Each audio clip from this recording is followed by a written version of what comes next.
Olá Brasília, olá Brasil, olá falantes de português. Aqui quem fala é a Mari e este é o Mais um Rolê, seu podcast de artistas e para artistas daqui do DF. Hoje eu tenho a honra de receber a incrível guitarrista Marlene Souza Lima. Ela é guitarrista, violonista, compositora, arranjadora. Ela é uma artista maravilhosa que passeia por um repertório do jazz, da bossa nova. Ela também trabalha com composições autorais. Olá Marlene, tudo bem com você? Oi, Mari, pessoal que acompanha aí o podcast, né? E prazer estar aqui com você e poder compartilhar um pouco da minha história, né? Dos meus causos. Nossa, eu sou muito agradecida por você topar participar. E eu queria começar aqui o nosso episódio pela sua trajetória, exatamente. Você consegue, assim, se apresentar pra gente? Como que você se apresentaria para alguém que de repente não te conhece? Como você se tornou a Marlene que você é hoje também? Quem é você? Bem, aí começando lá da infância, né, Mário? Que a gente que mexe com arte, na verdade, a gente sempre está brincando, né? Eu penso assim, né, que é uma brincadeira que amadurece, transforma em trabalho, mas é sempre uma coisa lúdica, né? Então, o pessoal de casa fala que quando a gente morava no Rio, eu com 3 anos, meu pai tinha uma banda, um grupo musical junto com meu tio, eles ensaiavam em casa. Diz que eu não falava, né? Mesmo com essa idade, eu não falava ainda, chupando o dedo, ficava em cima do pessoal querendo tocar os instrumentos. Eu devia perturbar, né? Mas aquela vontade toda de tocar. Então, desde criança mesmo, assim, eu já tinha essa coisa com música, né? E o meu pai, músico também, mas só que meu pai é músico militar, ele vendo a dificuldade que seria uma coisa da imaginação dele, a segurança, né? Sem criticar, mas era a maneira que ele pensava à época, seria difícil eu seguir música. Então, ele pegou e forçou para eu estudar assim, matérias, né, o colégio comum, e não me botar para fazer aula de música assim, nesse período. Eu entrei foi na escola de música logo da inauguração, era criança, 74, 1974. E como eu fui mal nos estudos, ele realmente me tirou da escola de música e eu fiquei até o período dos anos 80 sem pegar instrumento, só na vontade. Aí a minha irmã, a Lubélia, que ela faleceu até recente agora de Covid, é uma grande pessoa, assim, uma pessoa fantástica. E ela ganhou um violão, um amigo do meu pai chegou em casa vendendo um violão que estava precisando de grana, aí meu pai comprou e passou para a Lubélia.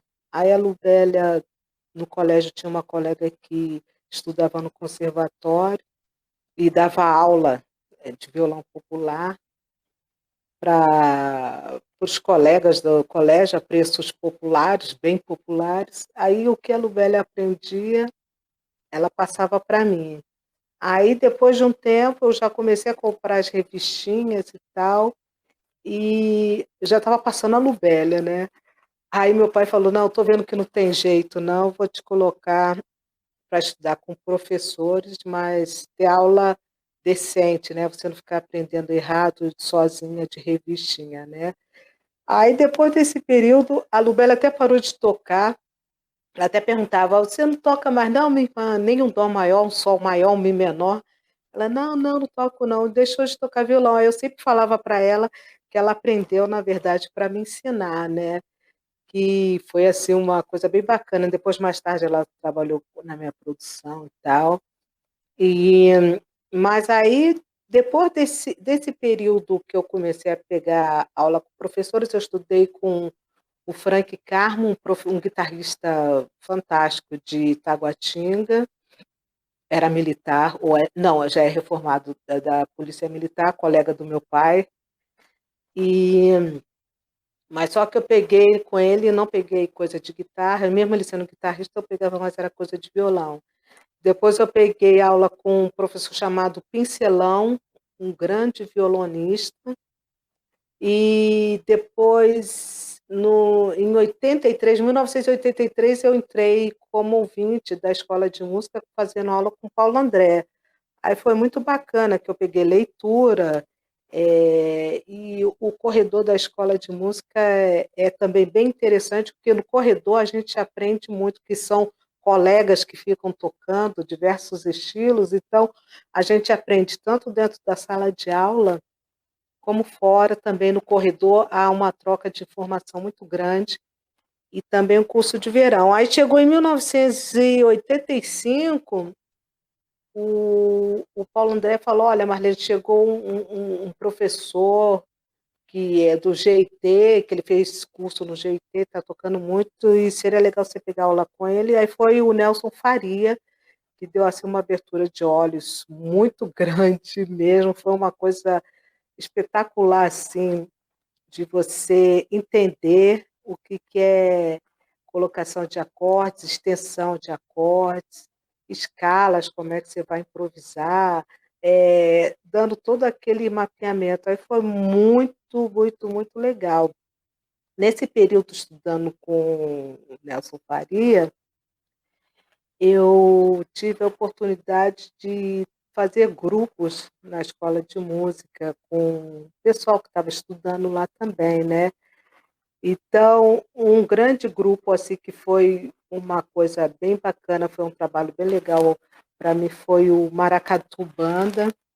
Maracatu Banda, a proposta era tocar música brasileira, a gente ficava fazendo oficina de música brasileira, a gente mesmo não tinha professor dando orientação, então era no horário de intervalo, e a gente tocava música do Hermeto Pascoal, Iraldo Dumont, chorinhos diversos de Quian Gonzaga e tal. E tinha a Helena Vasconcelos no teclado, a Adriane Carinci na viola de arco, Tom Vidal na bateria, o Carlos Adriano no baixo, e quem mais? Dizer que esse grupo era grande, aí teve também o Nonato Vera já fez participação, Fred Timpone fez participação também, o meu irmão, Léo Filho na clarineta. E tive também um grupo com meu irmão que era um trio chamado Sugestivo, a gente tocava música brasileira, choro, tocávamos em festas, em barzinhos, assim. Então era eu no violão, nessa época eu fazia violão, o Benhur Neiva no cavaquinho e o Léo Filho na clarineta. Aí, depois do grupo Maracatu Banda, teve um grupo que foi muito, muito importante para a minha formação, que foi o trio Logarritmo, que era eu na guitarra, o Oswaldo Amorim no baixo, e o Wellington Vidal na bateria. Nós ficávamos no finais de semana ali na escola de música, que nessa época, anos 90, segurança era boa e não tinha problema algum, né? Então, nós íamos para a escola de música final de semana, pegávamos a chave de uma sala e a gente chegava de manhã e só saía à tarde, à noite, tocando música, fazendo som e tal. Era uma coisa, uma loucura, que hoje em dia eu não conseguiria imaginar um pessoal maluco desse jeito, mas foi muito bacana e foi muito legal que eu aprendi bastante coisa nesse período, sabe? Muita coisa bem bacana. Nós aprendemos muitas coisas bem bacanas, né? E eu toquei também na Brasília Popular Orquestra, do professor Manuel de Carvalho, um aprendizado fantástico, assim, leitura de Big Band, você acompanhar Big Band, você aprender a ouvir os outros instrumentos, a guitarra não é aquele volume alto, e fora que convenções, tudo escrito e tal. Foi muito bom, um trabalho também que eu tenho bastante gratidão. E eu até esqueci de falar também que no Maracatu Banda teve a presença, antes do Carlos Adriano entrar no contrabaixo, quem fazia o contrabaixo era o Evandro Salomão, um grande amigo, faleceu super cedo, deixou esse nosso planeta bem jovem, mas foi uma pessoa muito importante na minha formação musical. A gente fazia som também, assim, onde tinha espaço para fazer som, eu estava ali envolvida, né? E então, aí, dentro do universo da escola de música, foi esse período que eu me lembro dos trabalhos, e também nesse mesmo período, assim, eu toquei com cantores, com cantoras, a Cristina Vasconcelos, a cantora, Marcelo Bernardes, teve outros grupos também que a gente fazia de vez em quando, assim, se reunia para fazer algum trabalho aqui ou outro. E chegou uma certa época que eu senti que me faltava elementos para improvisação, né? Aquilo, eu conhecia as escalas que tinha, ou o que fazia aqui, tal, tal, o que poderia ser feito, mas eu não sentia a minha linguagem. Eu me sentia meio fanfarrona, assim, né? Canastrona. É aquela coisa que você fala assim, não, eu faço esse improviso, mas não está legal, não tem característica, tá uma coisa, não tem uma história para contar, né? Porque improviso, eu acredito que tem que ter história para contar. Aí bateu aquele down, aí muitas coisas aconteceram também, que fulano sai do grupo, aí acontece briga, racha, não sei o quê. Aí eu falei, gente, eu tenho que fazer alguma coisa aqui, porque senão eu vou deixar de tocar, porque eu tenho que fazer alguma coisa de diferente. Aí o Benhur, o cavaquinista, me contava a história de um guitarrista chamado Coringa, que o Coringa era um grande músico e tal, tocava guitarra muito bem, bababá, né?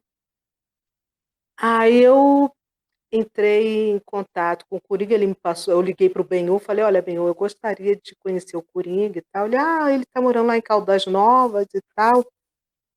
Entre em contato com ele, aí eu liguei para o Coringa, ele era uma pessoa muito musical, conhecia muita coisa, mas ele não curtia muito dar aula, não, né? E quando eu liguei, ele falou, não, mas eu não estou querendo dar aula, estou até meio parado e tal. Aí eu falei, não, mas eu gostaria de conhecer o senhor, pelo menos, para ouvir o senhor tocando, eu gravo alguma coisa e tal. Fita cassete nessa época, né?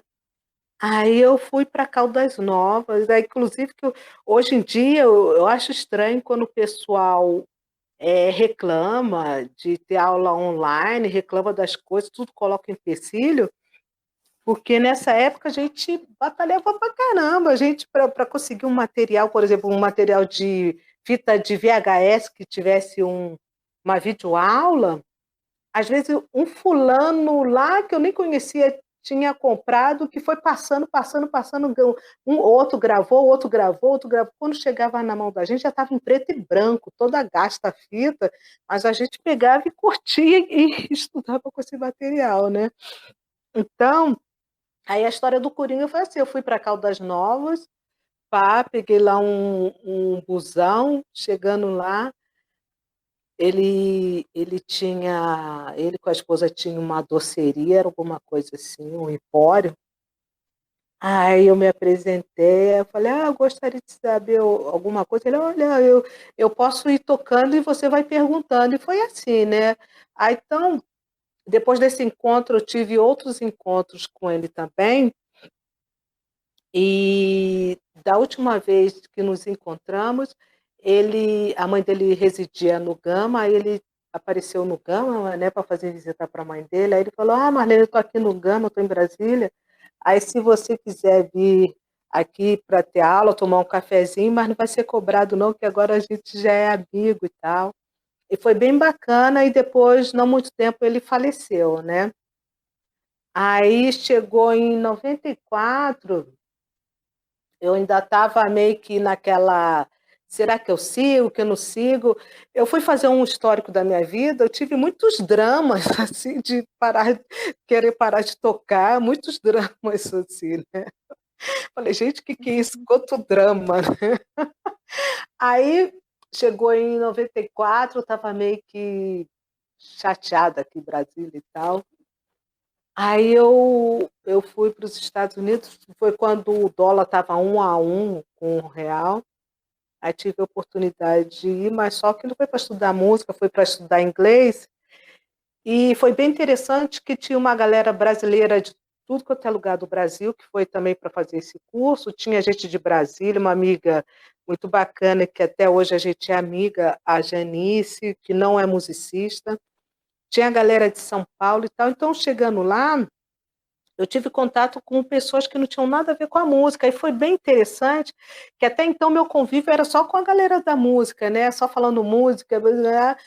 E chegando lá, aí foi quando realmente eu aprendi a sair para me divertir, a gente saía para dançar, e bebia, e festa, aquilo. Eu falei, cara, nossa, isso é muito legal também, né? Do que ficar só tocando o tempo todo e tal.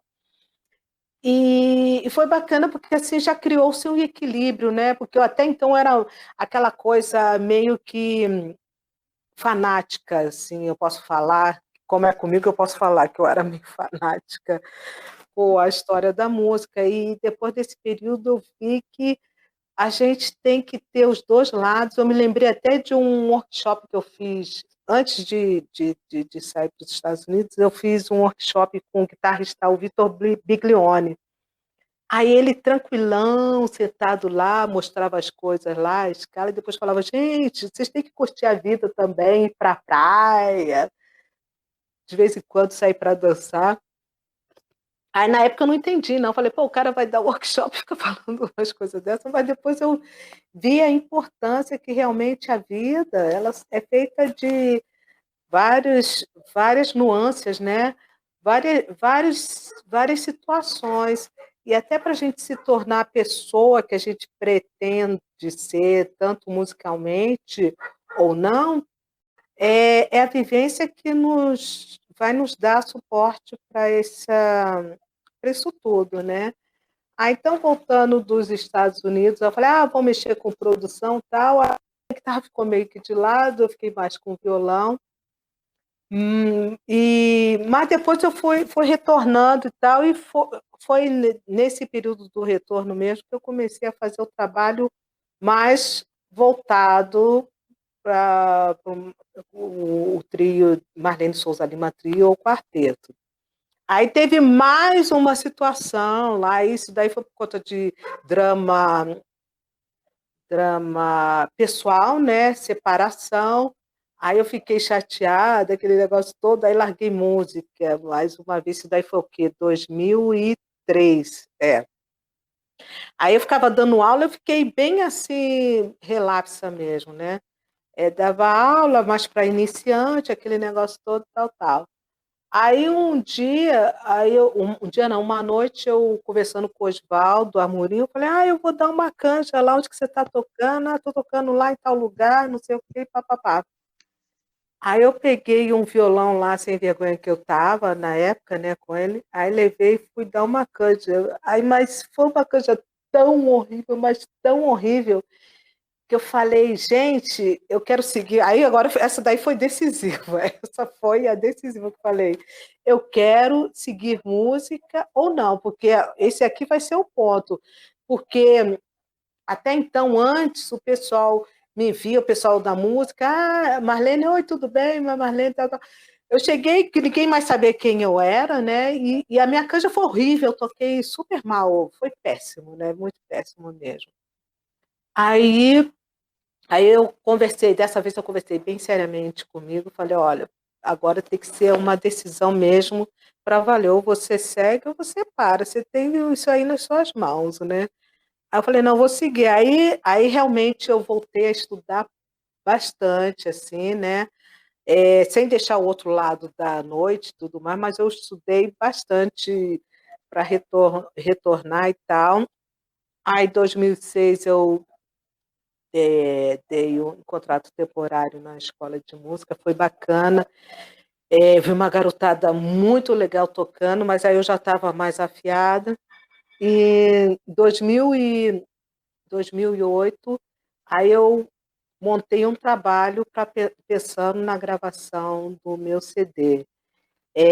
Aí eu chamei o Gabriel Preuss e o Rico Carinti. Éramos um trio.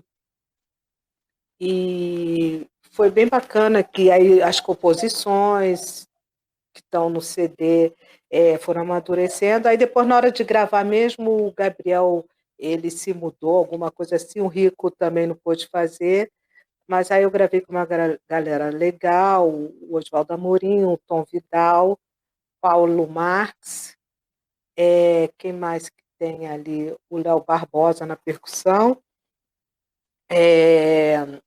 Deixa eu ver aqui quem tem mais. O Fernando Nantra também fez algumas faixas no contrabaixo, baixo elétrico. O Kiko Continentino, que é o tecladista do Milton Nascimento, fez teclados. E o meu irmão tocou uma música, eu compus para clarineta. E em 2010 saiu esse CD totalmente independente, autoral. Eu vendi um carro para fazer esse CD, que nessa época era bem mais caro, hoje em dia não precisaria tanto, também dependendo do modelo de carro. Né? E foi bem legal que com esse CD eu pude me apresentar por São Paulo, Goiás, fiz alguma coisa por Pernambuco, Porto de Galinhas, e fiz TV Câmara, Talento, Senado e tal. Me abriu bastante portas, toquei lá no Jazz nos Fundos, São Paulo foi muito legal, Cabu também, São Paulo foi bem bacana, além do Sesc Instrumental. E me deu mais coragem, assim, vontade, mais gana, né? Aquela raça de, pô, agora sim tem um trabalho, né? E com isso foi andando, e em 2000, e aquilo foi 2016, eu fui contemplada com o FAC para gravar um DVD ao vivo, que nós gravamos no Sesc Newton Rossi, o WA Records, que fez a gravação, usina de sons da minha irmã Lubélia, do meu sobrinho Bruno, que cuidaram da produção. E foi muito bacana, um desafio e tanto. Eu estava tocando com um salto que depois no final não estava aguentando mais, estava morrendo. A pessoa, quer gravar mais alguma coisa? Eu falei, não, não, chega, chega, porque nós gravamos 2 shows, o mesmo show 2 vezes, né? E, nossa, foi cansativo, mas o resultado, assim, pô, eu super acho bem bacana mesmo. E na gravação do DVD, teve o Jarbas de Souza no baixo elétrico, o Valtim Pedrosa na bateria, Fernando Palau nos teclados, Jorge Macarrão na percussão, o Paulinho Paulo, me esqueci o sobrenome dele, é o Paulinho no trombone e o Moisés Alves, o Paraíba, no trompete. Foi bem legal também, eu fiz uns arranjos, e o Gabriel Preuss, ele faria a gravação, mas como ele foi para os Estados Unidos estudar lá o mestrado dele, aí ele fez arranjos de algumas composições e foi bem legal também. Então, foi super agradável mesmo. Aí, depois do DVD, também muitas coisas bacanas aconteceram. Nós fizemos festival do Banco do Brasil, um super festival, tocamos no Coma, e atualmente mudou-se a formação. Aí está o Sidney Campos na bateria, continua Fernando Palau nos teclados, Jorge Macarrão na, na percussão, e o Hamilton Pinheiro fazendo uma participação com a gente, que foi até das lives. Inclusive, se alguém quiser conhecer do trabalho, tem 3 lives rodando no meu canal, que é o YouTube, .com, né? Barra MSL Grupo, é super fácil, as minhas iniciais, MSL Grupo, e tem, além dos vídeos do DVD, tem também dessas lives que aconteceram agora em março, e mais à frente teremos mais 3 lives para apresentar com repertório que vai ser Jazz Lado B, Autorais 1 e Autorais 2. Então, vai ser bem legal também, né? E é assim, o trabalho, o que eu posso resumir, que o que eu contei, assim, de uma forma resumida, acho que eu contei bastante do que é o meu trabalho e a minha trajetória, né? Isso falando do trabalho. Ai, com certeza, eu achei muito interessante. Eu gostei muito que você colocou algumas opiniões que eu super me identifiquei aqui com a minha história pessoal também, né? Esse negócio que já toquei de salto e saí do show assim, morrendo. Já Ai, não. tive. Sempre voltam umas vontades assim de desistir, muito drama na minha trajetória pessoal. Eu me identifico demais, adorei ouvir tudo que você falou. Não, que inclusive, até para completar desse drama, eu vou até falar que o que foi de muita parte disso é porque você é uma mulher tocando no universo masculino, que agora está mais aberto. Hoje em dia, a gente vê mais meninas tocando, moças, mulheres tocando o instrumental. Na época, quando eu fazia, era sempre eu, assim, não que eu achasse que era exclusividade, mas era bem raro mesmo, porque antes quem fazia trabalho instrumental era Helenice Maranese, mas a Helenice parou de tocar, ela não saiu para tocar, fazer esses ralões assim, né? Então você já começa. A guitarra era chamada instrumento de homem. Se hoje em dia eu vejo homem falando isso, há uns 20 anos atrás, 25, quase 30 anos atrás, isso era muito forte. Então, eu chegava, você tocando, e tipo assim, era uma época que, como a visão era muito masculina, a gente quase que não tinha que ter sexo, a gente tinha que ser quase que assexuada para estar naquele meio, que tipo assim, os caras aceitarem, é uma coisa entre aspas, isso é muito delicado, porque hoje em dia, de repente, as meninas nem saibam como é que era o negócio meio duro, né? Então, se de repente você, eu tô apaixonada pelo cara ali, não, mas eu tenho que manter uma linha aqui porque tem que continuar o trabalho, como que já aconteceu. Você tem que manter o trabalho para você ser aceita no trabalho, para você ter que falar mais grave, era uma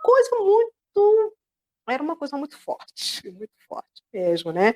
Então, até esse receio de você falar, cara, será que eu sou diferente porque eu gosto de tocar guitarra? Será que eu sou diferente? Será que eu sou uma mulher errada? Sabe aquela coisa que você começa a se questionar.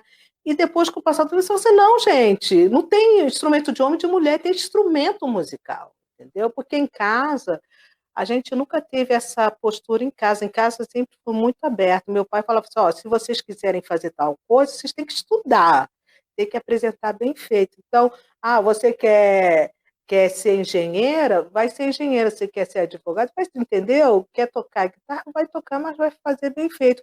Mas é quando cheguei na rua que ficava pensando, nossa, guitarra, você vai cantar, mas você não canta, como é que é? Aí você, quando entra na cabeça dos outros, aí fica um saco, né? Aí depois, quando você fala assim, quer saber? Eu toco mesmo, e tem muita gente, outras mulheres tocando também. E a gente chegou mesmo para desbravar isso aí, né? Então, quando você pensa assim, vai, mas isso demora um tempo, porque uma cabeça mais jovem não consegue pensar desse jeito, né?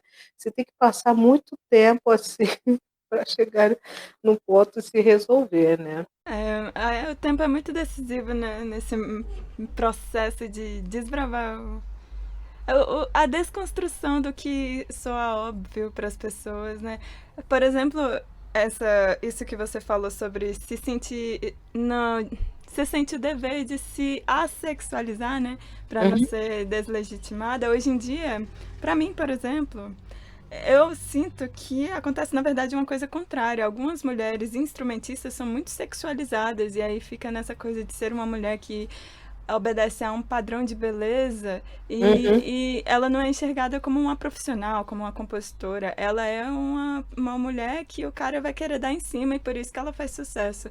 E às vezes, quando me cobram, eu me sinto cobrada ou pressionada a obedecer a um padrão estético, enquanto baixista, né? Eu sou baixista, aspirante a baixista. Ah, legal, legal, Pois Márcia. é, então, às vezes você é uma mulher que tá lá dançando e fazendo groove, e os caras não estão vendo que você é uma musicista legal, eles estão vendo que você é uma possível peguete, e é muito triste isso, ter que toda hora dizer pro cara, não, cara, eu só tô tocando, eu não tô aqui pra te seduzir, sei lá, a gente entra nos argumentos muito bizarros que eu não queria ter que passar por isso, mas acontece, infelizmente. Acontece. Não, e tem aquela coisa que você, nossa, ai, que gracinha. Quase que isso, né? Ai, que gracinha tocando, a pessoa tocando pra caramba e tal.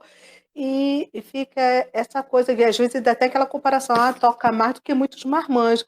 Aí você põe a mão na cintura e fala assim: peraí, que tem a ver, gente? A gente estuda, a gente tem a capacidade, né, para estudar, compreender o negócio.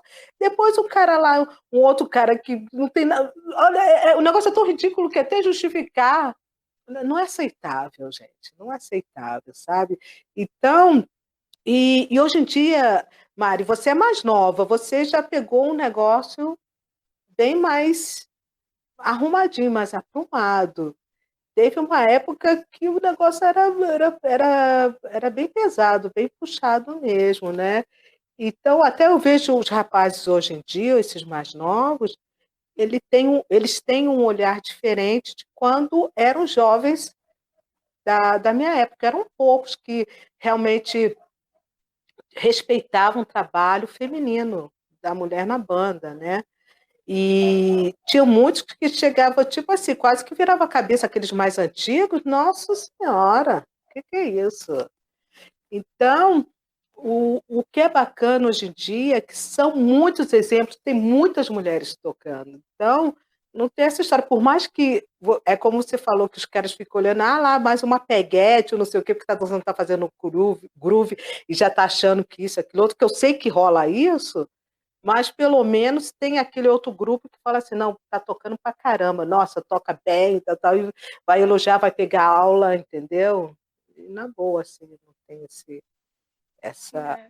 separação, né? Pois é, e felizmente as coisas eu sinto que estão avançando de um jeito positivo, né? Eu queria tocar nesse assunto, na verdade, mais pra frente. Eu queria, na verdade, falar, antes até de falar sobre as suas lives que você tem divulgado no YouTube, que inclusive eu vou deixar os links na descrição. Eu queria saber pra você como é que tem sido viver nessa quarentena sendo artista, como que tem sido lidar com dificuldades e problemas ligados a se fazer arte, viver de arte no Brasil durante a pandemia, né? Como que tem sido? Olha, tá difícil, né? Em todos os aspectos. Que a gente, por mais que diga que fazer live é gostoso, mas o calor humano, ele é muito necessário para fazer música, que a gente compartilha, né? Energia. E, além do mais, você faz uma live aqui, aí pelo financeiro, você faz uma live aqui para depois você não tem mais, né? A grana, que é o normal quando você está no dia a dia comum. E tem essa coisa também que é muito chata, eu encontro com os amigos da banda, do grupo, a gente não pode abraçar, isso é muito triste, a gente não pode se beijar, a gente não pode nada, né? Então, o Covid, a pandemia, ela trouxe uma coisa muito triste assim, de isolamento e está afetando que a cultura ela está sendo afetada. Eu acredito que eu não tenho conhecimento fisicamente falando, né, real, né? Mas acredito que deva ter muitos colegas que estão passando necessidades sérias mesmo. Inclusive, tem até uma campanha que o Júnior Marra está fazendo para distribuição de cestas básicas para os colegas, as colegas que vivem de música, porque em épocas comuns já tem gente passando necessidade, agora você imagina nessa época época pela qual que a gente está passando agora, do Covid, onde o serviço trabalho de cultura, ele cessou. Às vezes até converso com o pessoal, falo, poxa, por exemplo, um músico da Ivete, eu falo sempre a Ivete, ou então Marília, essa sertanejas que o pessoal toca pra caramba. O pessoal, às vezes, numa noite toca, faz 2 bailes, 2 shows, né? 2 apresentações. Agora, com Covid, o pessoal não está tendo como se manter, porque se faz uma live, tudo bem, ganhou ali a grana, mas não vai ter os cachês que são do picado, que isso que vai somando para fechar a conta do mês, né? E então deve ter muita gente passando muita necessidade. E, por outro lado, também vejo que a questão de aulas deu uma baixada, porque eu não sei se tem muito material de internet, eu não sei qual que é a história, mas pelo menos o pessoal do meu convívio deu uma baixada do que era que a gente fazia mais de aula, né? O presencial ele tinha mais retorno. Então, eu estou rezando para essa vacina chegar logo para todos, porque a gente não pode continuar desse jeito não, que está muito difícil, está difícil. E são poucos os lugares que tem. E, por exemplo, eu moro aqui, eu estou morando, agora eu me separei, estou morando aqui na chácara com um sobrinho e com meu pai.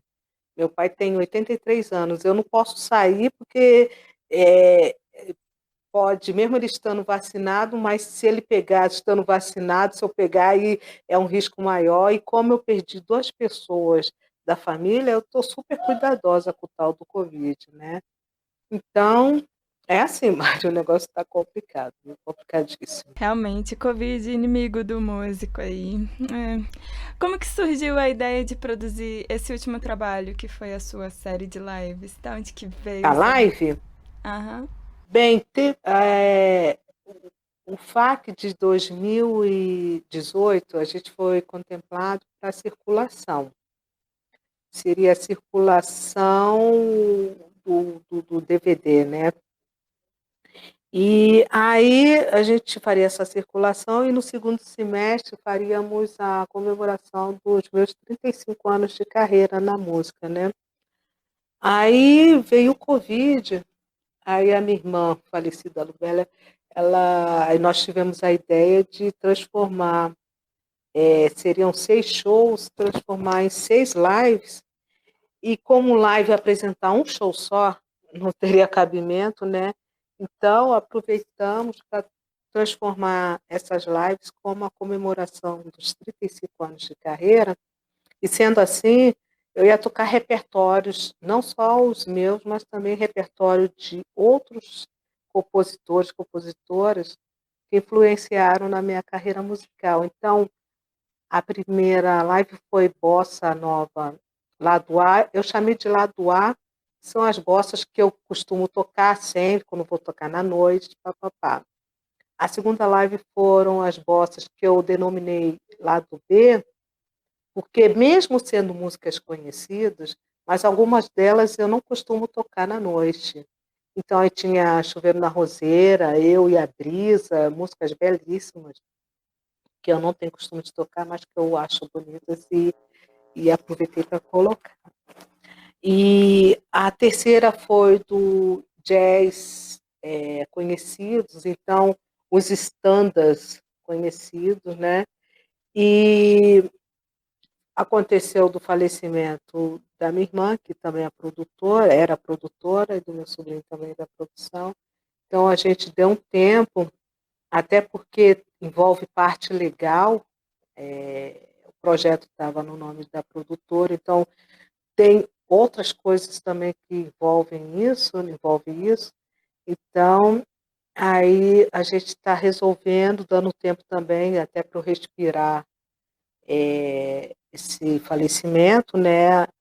E para depois que resolver isso, a gente seguir para as outras lives, aí que vão ser, tem o jazz Lado B aí é lado B mesmo, que são músicas que não são conhecidas do jazz, não são tão conhecidas pelo grande público. Tem músicas do John Scofield, tem músicas do Pat Metheny, tem uns temas do Miles Davis que não são muito tocados na noite. Então, tá bem legal. E depois vai ter as autorais lá os autorais que eu não gravei ainda. Tem música, até uma música que eu canto, a única música que eu vou cantar, que é uma música antiga que eu fiz lá atrásão mesmo, quando eu tocava só violão e tocava guitarra. E vai ter também execução de uma música do Renato Matos, Telefone é Muito Pouco, que é um símbolo de Brasília, acho bem legal. E a última live vai ser aí acessível, vai ser as músicas que estavam que estão no DVD e que, inclusive, era da circulação do FAC e que teve que ser mudado por conta do Covid. Eu não teria como fazer show presencial, né? Que, inclusive, eu não comentei, a circulação seria feita em 3 cidades administrativas do DF, e seriam 2 shows, teria no Gama, no SESI, acho que seria no SESI Gama, depois seria 2 no SESC Newton Rossi e 2 no plano piloto. Aí, Covid, presencial não, então aí partimos para as lives. Ai, ficaram belíssimas, viu? Eu achei emocionante, adorei. E para quem Legal. tiver interesse e quiser acompanhar, estão na descrição do episódio aí, é só clicar, link clicável. Legal, Mário. Então, saiba, né, Marlene, que você é um artista que inspira muitos e muitas de nós que estamos aqui no DF, correndo atrás, né, de fazer acontecer. Queria muito saber como você encontra formas de acreditar em si mesma, continuar trabalhando, fazendo shows, né? Minha pergunta seria mais ou menos, o que motiva a pessoa que me motiva, né? Você consegue descrever o que te move, Marlene? Bem, você deve sentir isso também. É que a música, ela, quando a gente é picada pela música, ela faz um bem tão bem para a gente, tão bom, que a gente não consegue dimensionar. Quando eu estou no palco, eu esqueço que eu tenho conta para pagar, eu esqueço que quanto que vai sair de cachê, eu esqueço que estou com dor disso, eu esqueço tudo. É como se abrisse a porta de um outro universo, um universo paralelo, né? Então, é isso que movimenta, que dá uma levantada mesmo assim no astral. Inclusive, essa parte de luto e tudo mais, foi a música que me salvou, a música sempre me salva, assim, né? Em termos de, não só a música que eu toco, mas a música que eu ouço também, porque às vezes eu ouço uma música, eu faço uma viagem na minha cabeça, é como se tivesse uma coisa grandiosa, e às vezes a música ela é simples, né, assim, né, mas na minha cabeça vem toda uma história e tal, e eu acredito que todo mundo que faça música tenha isso também, né, sinta isso também. Então, é a vontade de falar, porque eu confesso que eu gosto de aparecer, quando eu estou no palco eu gosto de aparecer, né, é uma coisa muito legal, você fala assim, cara, porque o aparecer, sabe o que é, Mari?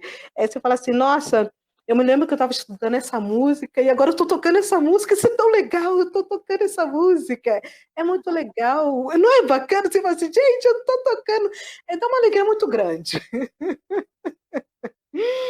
E é isso que funciona, sabe? Às vezes eu até penso assim, eu vou deixar de tocar, mas a minha saúde, porque eu falo assim, às vezes eu fico assim, eu fico feliz com os meus 56 anos de idade, eu falo assim, gente, eu não tenho doença, tipo assim, eu posso ficar em pé tocando a guitarra, eu não sinto peso nenhum, eu não fico doente por estar tocando. Eu falo assim, gente, aí eu me sinto muito completo, eu me sinto jovem, não jovem de falar que eu vou fazer arrebentar, não, eu me sinto jovem na cabeça, de falar assim, nossa, eu estou mexendo com essa tecnologia aqui, vai, dá para fazer e tal.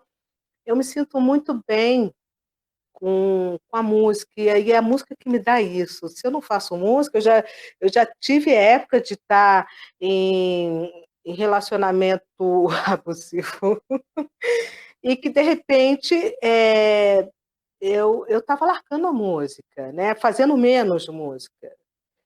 E eu estava ficando estranha, eu estava me acabando, eu estava engordando, eu estava ficando estranha, né?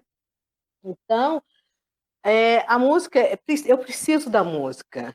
É uma necessidade básica para mim. Se eu não fizer música, e eu tenho que ficar tocando, não é só aquele negócio de ficar dando aula, eu gosto da aula. Mas, né, se eu ficar só dando aula, isso não me preenche, eu tenho que estar tocando, estudando. Eu estudo bastante, assim, não freneticamente como era, mas todo dia eu pego no meu instrumento, até domingo, né? Eu pego ali, eu tenho um violão na parte térrea da casa e na parte de cima. Então, às vezes, eu acabei de tocar aqui em cima, aí vou assistir televisão, fico com o violão lá, blá, blá, blá, blá, blá, blá, né? Então, isso me alimenta bastante, mas eu também faço outras coisas hoje em dia, gente, nada de fanatismo, isso daí também não é nada, não. Faço meus bolos, faço minhas comidas, saio de vez em quando, não nem tanto por conta de Covid, que também não dá, mas tem vezes que eu falo, toquei aqui, agora eu vou tomar minha cerveja, vou ficar ouvindo os pagodes da vida e tal. Mas é isso, largar música, isso aí não. Hoje em dia, é a música que eu vi que realmente é meu santo remédio, e é isso que me impulsiona, sabe? E eu entendo, passo isso para o pessoal mais novo, se você gosta de música, siga, siga, mesmo que isso faz muito bem. E fora que o seguinte, são linguagens novas, eu fico vendo muita gente nova no Instagram, às vezes o pessoal fica assim, obrigado por curtir meu trabalho, mas é o seguinte, eu vi um trabalho que é legal, para mim, eu não estou vendo se é idade, se é homem, se é mulher, se é preto, se é branco. Eu gostei, eu pego e curto mesmo. Para mim, não ter essa palhaçada de falar, não, porque por que, gente, a gente ficar escondendo? A pessoa às vezes faz um trabalho tão legal e tem muita garotada fazendo um trabalho muito legal e tem coisa que não tem nada a ver com o som que eu faço. Às vezes é totalmente diferente. Mas você fala assim, cara, que sacada, eu não sei fazer isso não, o povo está fazendo isso daí, que bacana, né? Então é isso, é música, música por tudo quanto é canto, tudo quanto é lado, muita coisa bacana acontecendo, e é assim, a gente tem que, o que me move é a música. Nossa, que massa tudo isso que você falou, adorei. Você Legal. consegue me dizer, você consegue me contar uma história muito massa de algum show, alguma gig que te marcou e você sempre se lembra com muito carinho? Eu imagino que tem até vários, mas algum especial assim que foi de repente decisivo sobre como você se sente, sobre ser artista? Sim, tem uma que eu acho bem interessante, essa porque é divertido demais, depois ficou divertido, né? Estava tocando o Daniel Oliveira também tocou comigo, baterista bem legal ele. Daniel Oliveira e o Jarbas, a gente estava tocando, a gente foi tocar numa casa chamada Cabu, em São Paulo, acho que nem tem mais, né? Aí chegou para tocar, seriam duas bandas, eu não sabia para tocar, a gente estava fazendo a abertura, que eu também não sabia qual era o esquema da casa, e os shows lá começam tarde, né? Então, tipo assim, o show começou, acho que era 11 horas, o da gente, e depois ia ter uma outra banda tocando música pop e tal, música cover, né?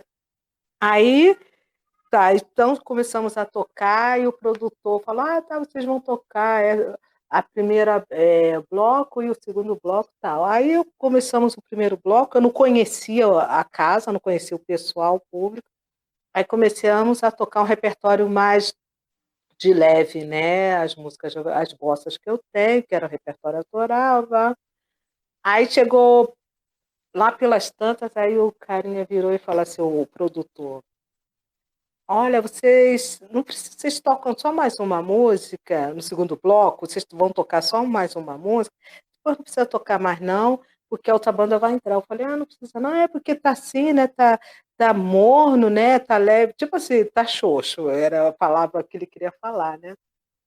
Aí aquilo me baixou assim, né, desceu seco, aí eu falei assim para os rapazes, segundo bloco vão pegar só as músicas que pegam fogo e vamos botar para ferver aqui, né. Eu não sou de usar muito palavrão não, porque senão eu falava: "Vamos botar para fuder", mas tal. Aí chegou no segundo bloco, aí começou lá, aí começamos a tocar só as músicas são as autorais e só de pegar fogo, pá! Quando começamos a tocar, o pessoal que estava do lado de fora começou a entrar, aí a casa ficou já entupida, galera, tá. Aí depois tocamos mais uma, pá. Aí depois, aí o produtor virou e falou: "Não, você pode tocar mais músicas aí, porque tá bom demais, não sei o quê. Poxa, desculpa aí, não sei o quê". Aí então tocamos lá, acabamos, deixamos a casa bem quente, assim, né, com música instrumental, autoral, a galera curtiu, dançou, ficou olhando, ficou assim, hipnotizada, que é muito legal quando rola isso também, né. Aí depois quando acabei, o cara, ele veio me pedir desculpa: "Ah, não, você me desculpa, é porque eu não sabia, não sei o quê, e pá-pá-pá".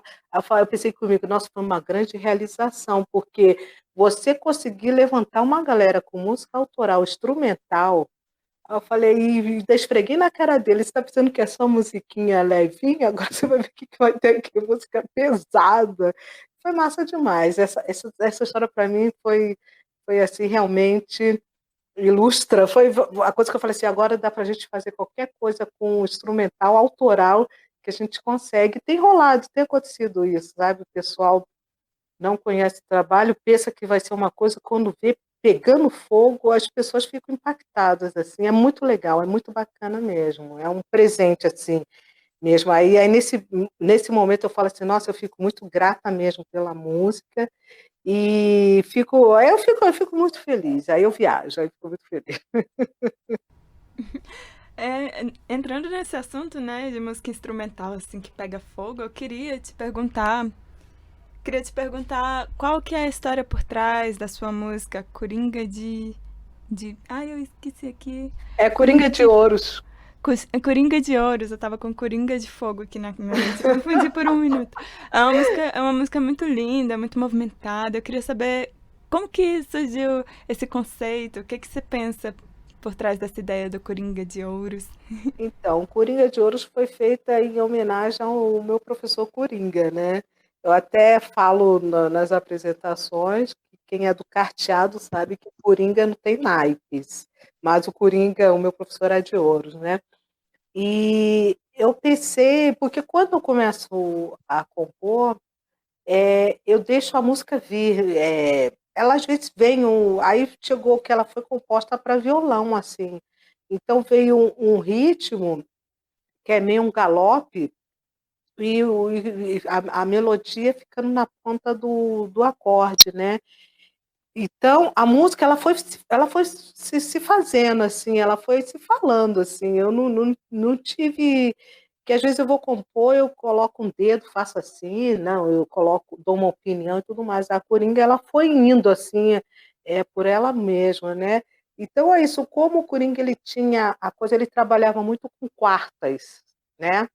Ele gostava de fazer improvisos em quartas, então tem alguns acordes que, na verdade, ele usava as quartas para improvisar, né, do pá, né, tá, mas só que eu aproveitei a ideia das quartas e botei em alguns acordes, tem alguns acordes suspensos com quarta, e que para dar aquele ar meio quartal, né, na onda. E a melodia tudo vai se passando com acordes. Então ela ficou uma música que é acorde e melodia tudo junto ali, e dá um ritmozão, assim. Eu gosto muito de tocar Coringa de Ouro, assim, eu acho tem 2 músicas que eu gosto de tocar muito, é Coringa de Ouro e o Pão de Ló. Pão de Ló também eu viajo, assim, bastante. Eu gosto quando eu toco alguma música minha, que eu consiga ainda viajar, que às vezes a gente compõe, a gente acostuma com a nossa música e já não viaja, né. Eu pelo menos sou assim, eu não viajo tanto assim. Agora, essas 2 músicas quando eu toco, eu sempre viajo, faço umas viagens muito legais assim mesmo, bem boas. Ah, é incrível quando isso acontece, né? É verdade. Muito bom. Isso até me lembra aquele filme da Disney, eu não sei se você conhece, que chama Soul. É um filme justamente sobre um professor de música jazzista e chegando. Acontece essa trajetória, né, em que ele tem esse sonho de ser um pianista reconhecido e ele tem a oportunidade de tocar com uma saxofonista. Não sei se você conhece. Não, esse filme engraçado, todo mundo fala para mim essa animação, né, esse desenho, e todo mundo sempre comenta a respeito, então eu ainda não assisti, eu tenho que assistir. Tem muito a ver com tudo que você falou sobre aproveitar a vida, sobre dramas pessoais, sobre questionamentos pessoais, trajetória. Tem muito a ver, eu acho que você vai gostar muito. Eu recomendo de verdade. Oh, que massa! Não, eu vou assistir sim, gente. Eu tô já para assistir há um tempão e sempre tem alguma coisa que eu pego e falo, eu vou assistir depois e tal, vou fazer uma coisa e tal, eu esqueço. E Mari, tem uma coisa também que eu acho que é legal falar, que a parte de improvisação, a gente tem alguma coisa que a gente faz uma viagem e tem. É porque eu acabo que às vezes eu misturo coisa de psicologia com a parte de música, amadoristicamente falando. A gente chega e faz uma linguagem com o subconsciente. A gente consegue penetrar no subconsciente, porque tem vezes que eu saio do plano que eu estou e às vezes eu faço coisas que eu não fazia antes. Eu falo assim, gente, como é que eu consegui fazer isso? Eu não fazia.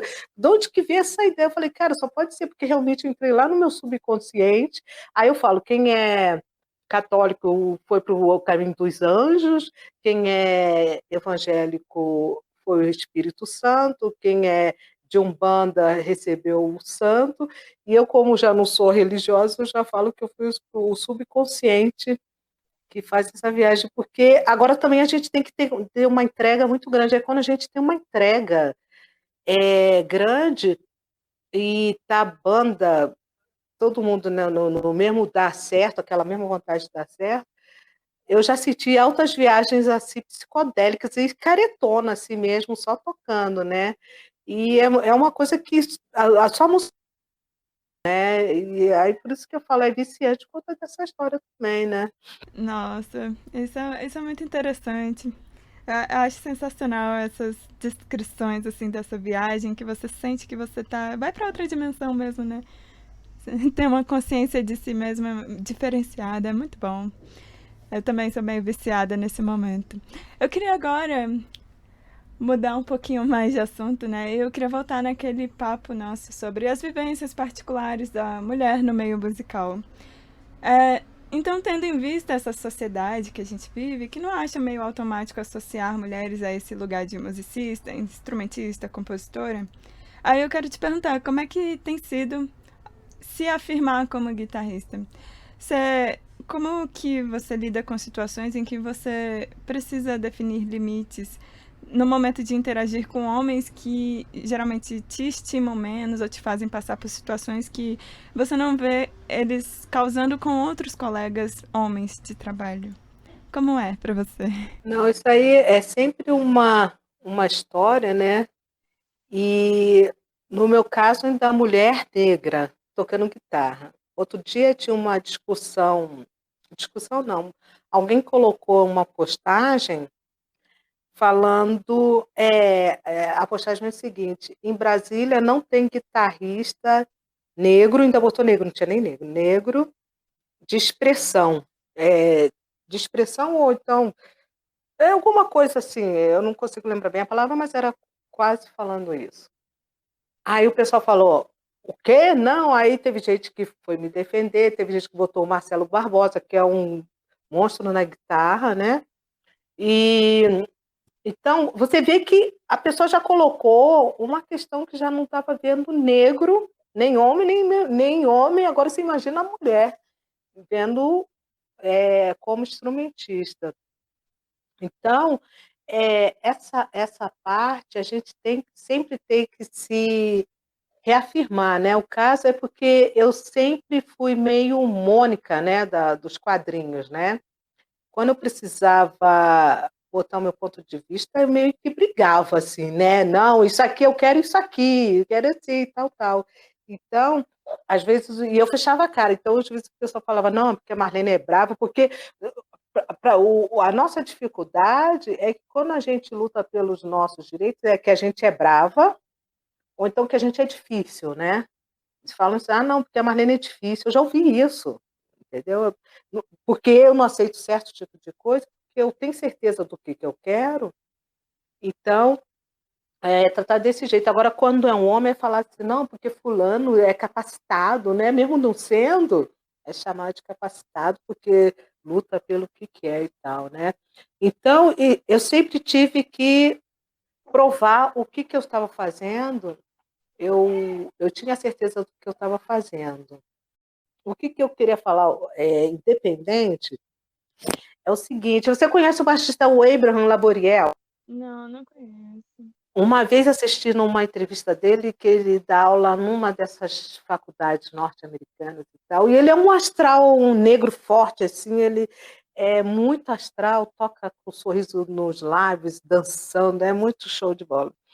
Aí ele falando, olha, o instrumentista, ele tem que entrar no trabalho da pessoa, ele tem que tentar entender o que a pessoa está querendo dizer, não a gente querer colocar a nossa verdade no trabalho dos outros, porque cada pessoa tem sua verdade. Então, de repente, a pessoa compôs uma coisa que a gente não está entendendo e a gente quer colocar a nossa linguagem. A gente tem que entender. Então, ele falou que foi tocar com o pessoal, um trabalho, acho que era latina, e que eles faziam, cantando, ficava um compasso, meio uma coisa que parecia que não ia dar certo, ficava um composto e depois mas disse que no final das contas dava certo. Aí ele falou, nossa, que coisa maluca. Ele foi entender.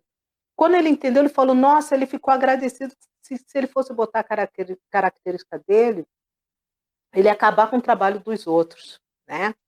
Então, essa história teve uma época que eu sentia que era muito disso. Eu falava, porque as minhas músicas são as minhas músicas, têm as minhas características. Tem música que eu tenho certeza que tem compasso, dá compasso ímpar, mas a música ela quis sair assim, e basta você ler, se você conhece de música, você vai tocar um ímpar, dá para fazer. Então, às vezes eu sentia que o pessoal ficava meio que travando, meu, porque isso aqui queria ficar mexendo nas coisas, né?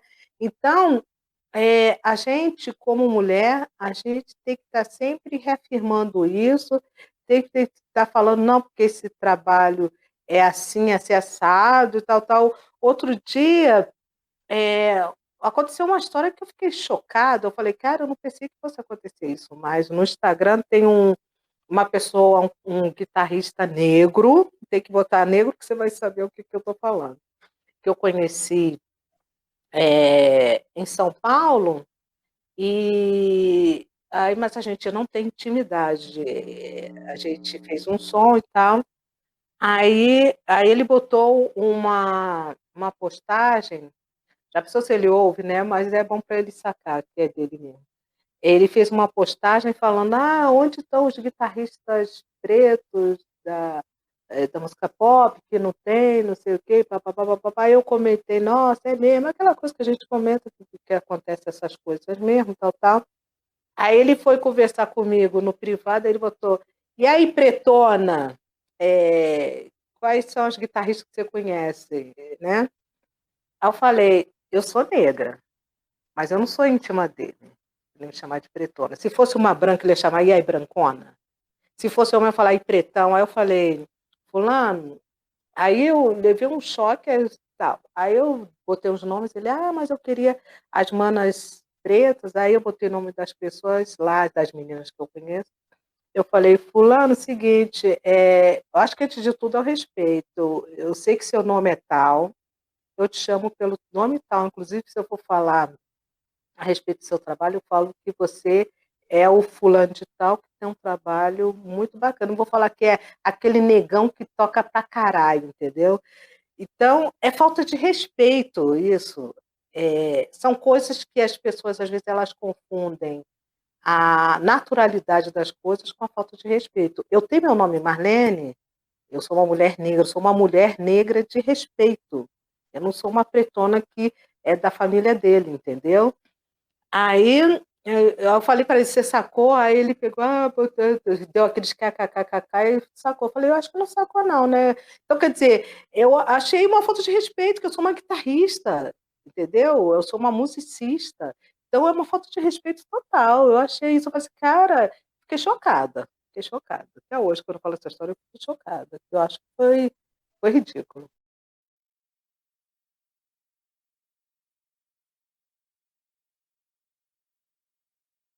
Não, o pior de tudo que ele querendo um retorno quanto ao preconceito pro lado dele, masculino. Mas ele foi desrespeitoso, porque tem a postura, não sei se você conhece essa história, que os negros americanos, eles, quando, no período de segregação, os brancos chamavam os de boys. Ah, boy, porque chamando de boy, até aqueles senhores já velhos de boy, eles mostravam que eles estavam acima dos negros. Então, o que foi pedido muito pelos negros americanos, que me respeitem, me chamam de senhor, mister, né, e tal. Então, a palavra respeito, o respeito, ele vem daí. Quando você me chama pelo meu nome, pô, Marlene e tal, você está me respeitando. Tem tanto Agora, quando cara você me folgado, sem coloca noção, apelidos, né? Ai, pretona, pouca é, paciência para uma esses pessoa caras. que eu não é da minha Também família, é. na minha família, as pessoas, nós não nos chamamos assim. Nós nos chamamos pelo nome, porque foi passado isso já de cedo, que é pelo nome. Quando você está, tipo assim, me colocando numa postura desse jeito, você está falando, você é pretona porque você é uma pessoa que eu não lhe tenho respeito, eu não tenho nem carinho, eu não venho dizer que é carinho, que não é carinho, entendeu? Porque eu não sou uma pessoa do meio comum dele. É igual, por exemplo, se eu chego, a gente comenta que eu tenho que falar que é coisa racial que a gente tem aqui em casa. Você chegou num posto de gasolina, o frentista, porque ele é negro, ele está chamando de todo mundo senhor e senhora, e vem para cima de me chamar de tia ou neguinha, ele está errado, entendeu? Porque ele está faltando com respeito para mim. Ele está achando, porque a gente tem a mesma cor, que ele pega e pode fazer esse tipo de comportamento. Não é.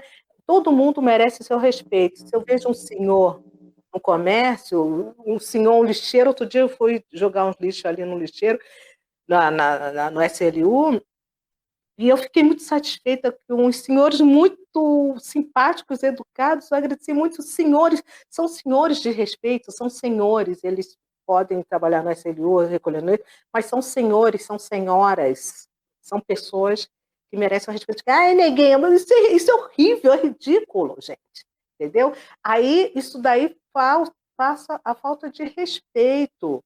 As pessoas têm nome para serem chamadas pelos seus nomes e pelas suas profissões serem respeitadas, porque dentro de um limpador de rua, ele é um pai de família, e ele é uma pessoa que tem o status dele na família dele. Você vai ficar desrespeitando uma pessoa desse jeito porque você acha que isso é bacana? Que ridículo. Eu acho isso. Todas as pessoas merecem respeito, todas.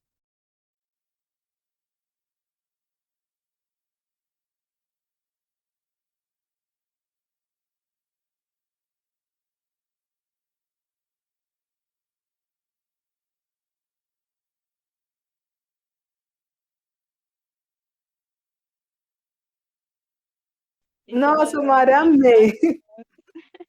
Maria, amei. E você tem uma voz parecida de uma amiga minha, da Dani, que é pianista. A voz é muito parecida o registro, gente. Ai, Muito que bom. legal. Muito legal. Parece que eu estou conversando com a Dani, mas você é ótima, você é muito simpática, Mário. Eu quero ouvir seu trabalho. Você está lá no Instagram? Eu quero ouvir seu trabalho. Muito legal, Mário, muito Ah, legal.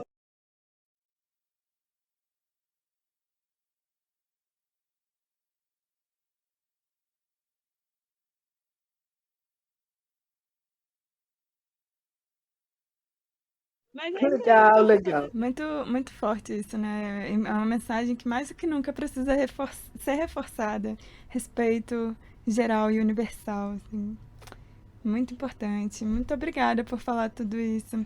A gente está chegando aqui ao final do episódio, né? E eu já quero te agradecer muito pelo seu tempo, pelo papo e pelas mensagens maravilhosas.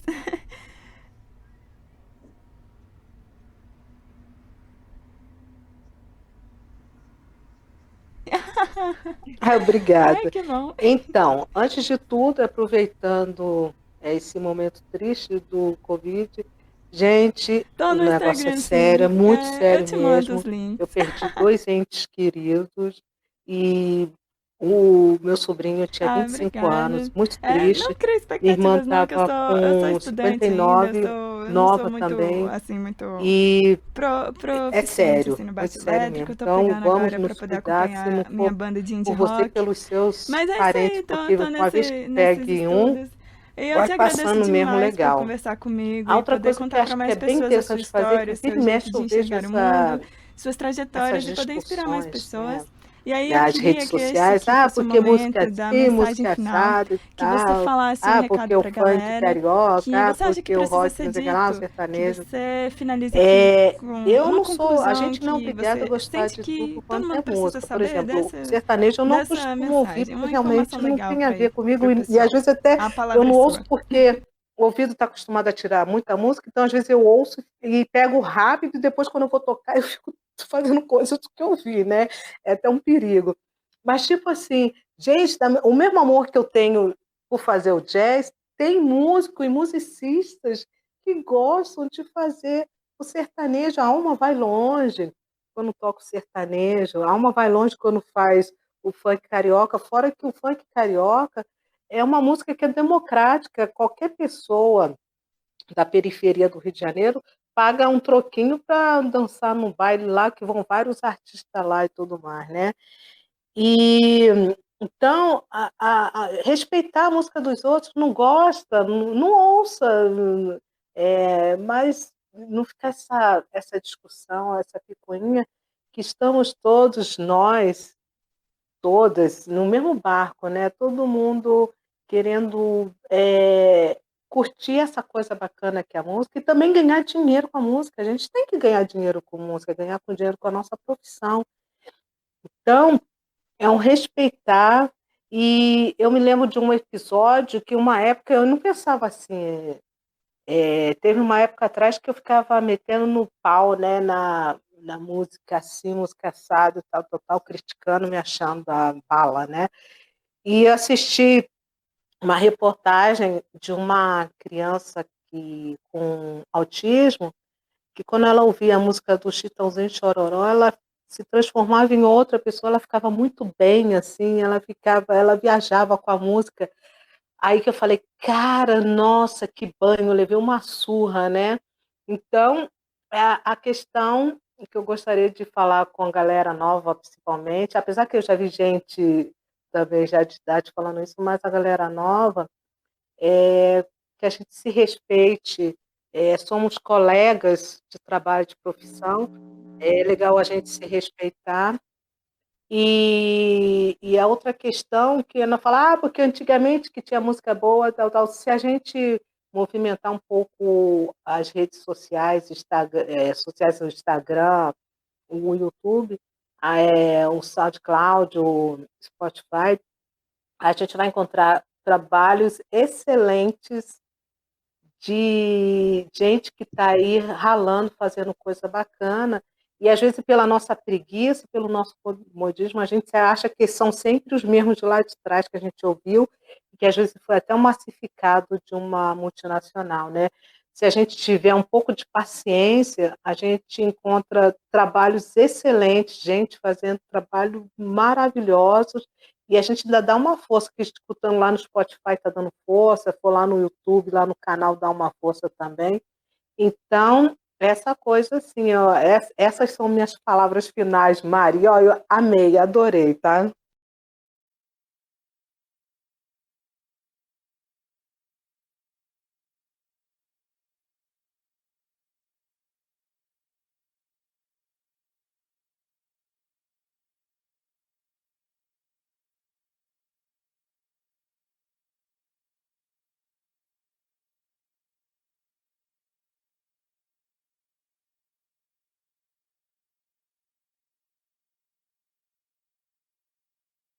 E a Eu gente que, vai ficando agra... por aqui. eu que agradeço. Ó, beijos para todos que estão ligados aqui no podcast, tá bom? Beijo, valeu, valeu demais, Mari, amei.